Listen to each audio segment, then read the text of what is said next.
والاستقبال راح يكون من علي عباس. نقطة أولى من خلالها للاعب، هذه النقطة التعادل حاليا كابتن. طبعا نقاط جس النبض مثل ما نقول في البداية.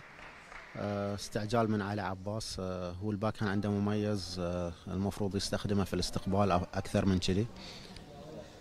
إرسال أول ينجح من خلالها علي. الإرسال الثاني أيضا نقطة ويخسر الإرسال. حلو الاستقبال من الياس، حاول يحرك علي عباس في نص الطاولة وبعدين رجعه على آخر الباك. نقطة ذكية من الياس الياسي. الإرسال الثاني، الله عليك على هذه النقطة. شوف الإرسال مع اللاعب علي عباس، ونقطة جميلة، نقطة غير متوقعة من اللاعب الياس الياسي على اللاعب علي عباس. 6-5. هل نشاهد أول سال؟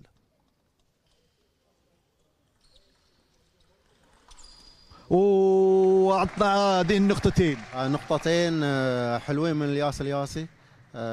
جاهز لكل كرة علي عباس لعبها. علي عباس غير الإرسال من علي عباس. شوف الإرسال الأول أيضا 3 فرص،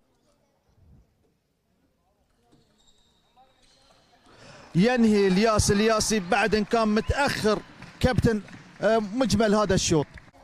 الارسال الاول مع اللاعب علي عباس، جميله هاي النقطه من الياس الياسي، واول تقدم من خلال هذه النقطه واللعب بالاسلوب الجميل. باك هاند جميله في اللعبه الماضيه. راح نشوف الارسال الثاني. شوف الفور هاند كابتن باللاشة، والارسال مع الياسي ينجح في الارسال الاول، يضغط اكثر حاليا ب3 مقابل لا شيء. تقدم للاعب الياسي عكس مجريات الشوط الاول، واول نقطة يحققها اللاعب علي عباس. يأمن الكرة على الطاولة.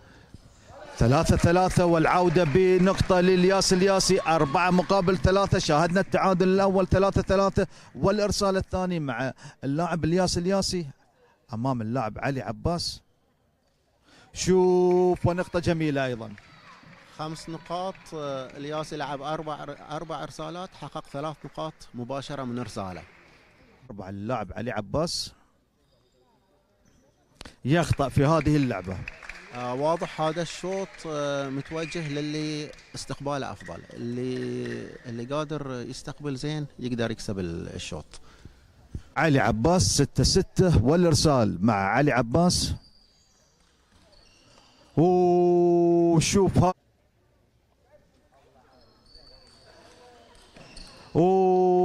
شوف الياسي كابتن نقطتين. الياسي رجع يستقبل بطريقة الهجوم، سواء الارسال قصير ولا طويل بدأ يفتحه، وهذا يخطئ دلين.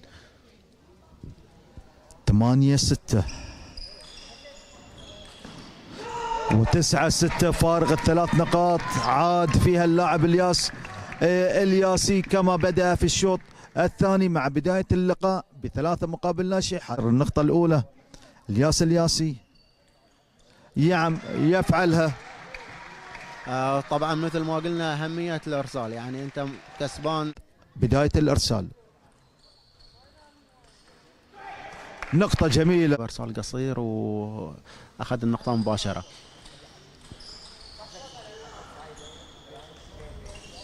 أجمل النقاط من خلال هذا الأداء وتبادل الكور على الطاولة من خلال اللاعب الياسي الذي بنفس الطريقة.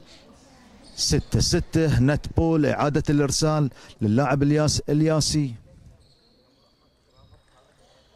وأول تقدم علي عباس في هذا الشوط الثالث. لعبة جميلة ويتراجع أداء اللاعب الياسي. هل يعود بالتعادل؟ الله عليك يا علي عباس، نقطتين. والله علي عباس مو ناوي يخلي المباراة تروح من ايده، ابتدى يفكر ويلعب صح. اتوقع الحين بيلعب الارسال مرة ثانية بنفس الطريقة اللي كانت تحقق له النقاط الأخيرة. 8 مقابل 6 شوف علي عباس يقلب الموازين بعد ان كان متأخر 1-4 ويطلب التايم اوت. حاليا هو من يتقدم 9-6 والارسال الثاني. هل يصل للنقطة العاشرة؟ 9-7 كابتن. حلوه من علي عباس. والياس الياسي غير مكان الاستقبال، كان يستقبل على طول على الباك هاند، هالمره غير على الفور هاند وفاجأ علي عباس. ارسال اول ينجح في الارسال الاول ورد فعل جميل وتبادل جميل على الطاوله وتقليص الفارق 8-9. هل ينجح في الارسال الثاني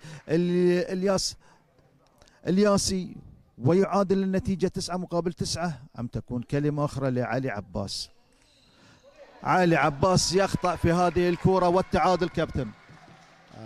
كرة سهلة المفروض علي عباس، أنت لاعب بهذه الإمكانيات، هذه الكرة يعني بطيئة وأنت شايف الكرة خلاص، الكرة المفروض على الطاولة ومضمونة. الحين علي عباس عنده الإرسال، أشوف أن الياس حفظ مكان الإرسال. علي عباس لازم يغير شوية مكان الإرسال عشان يقدر ياخذ النقطة. إرسال الأول يخطأ فيها وفرصة الياسي لكسب هذه الشوط والبطولة، الفرصة الوحيدة. هل نشاهد التعادل 10-10 ونشاهد شوط ماراثوني؟ راح نشوف. علي عباس الضغط كبير على اللاعب علي عباس. الله عليك الياسي مبروك وهارد لك لعلي عباس. كابتن مجمل الشوط الثالث. ألف مبروك الياسي هارد لك علي عباس. علي عباس رجع من بعد التايم اوت، لكن كان محتاج تايم اوت بعد ثاني في نفس الشوط. 16 وايضا كما كنا نتابع هذا اللقاء ولحظات راح يكون تتويج لابطال والمركز الثاني سيد احمد رضي والسيد ناصر علوي. الياسي وهذه التحية من الجمهور لهذا اللاعب الياسي. ألف مبروك للياسي.